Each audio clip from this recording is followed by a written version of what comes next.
Giocherà oggi alle ore 17 la SEA Paragona, squadra di basket femminile, sul campo di Letojanni per il recupero della seconda giornata di andata del campionato di Serie B1 Girone E contro la Mando Volley di Santa Teresa Riva. Ci aspettiamo tutti da noi stessi una risposta forte perché al di là del risultato della partita, che le partite poi in questo campionato si vede come è difficile mantenere un equilibrio, una stabilità, ma chiaramente non siamo soddisfatti di noi stessi, quindi a prescindere dal risultato vogliamo da noi stessi un altro tipo di atteggiamento, un altro tipo di presenza in campo e siamo sicuri che poi il risultato sarà una conseguenza di questo. Non ci aspettiamo nulla di facile, però ecco, diciamo che il focus deve essere assolutamente su di noi principalmente. Poi anche perché forse giocare subito è anche meglio, abbiamo la possibilità di concentrarci su un nuovo obiettivo e chiaramente qualcosa di meno sulla preparazione, ma qualcosa di più sulla voglia di riscatto. La partita di Messina, diciamo, è una circostanza un po' particolare, però non guardo tanto dietro. Diciamo che ehm, con una partita di meno, che attualmente appunto dobbiamo recuperare mercoledì, se riuscissimo a vincerla, la classifica si rimetterebbe in un certo modo, quindi vuol dire che al di là di qualche battuta d'arresto recente che sicuramente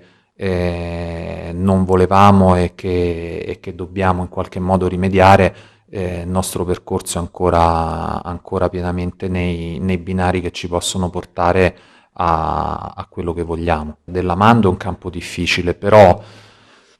pallavolo sì, il fattore campo è importante, ma insomma c'è solo vittoria e sconfitta, non è il calcio che c'è il pareggio, per cui il fattore campo alla fine lo dobbiamo fare noi in campo, ecco.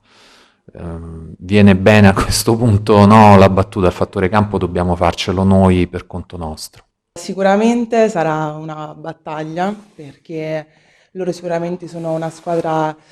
ben assortita, comunque hanno delle individualità molto forti, quindi sicuramente non sarà una passeggiata, ma come nessuna partita che abbiamo affrontato finora.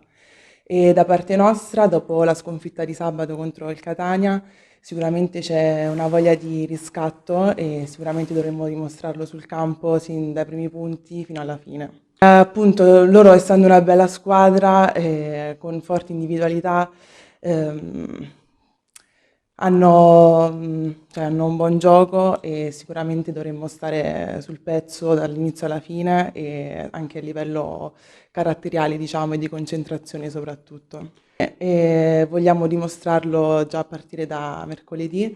e in questo la classifica, diciamo, ci aiuta e abbiamo una partita in meno, ma semmai, cioè, speriamo, se dovesse andare bene, comunque ci troveremo al primo posto, quindi siamo fiduciose su questo.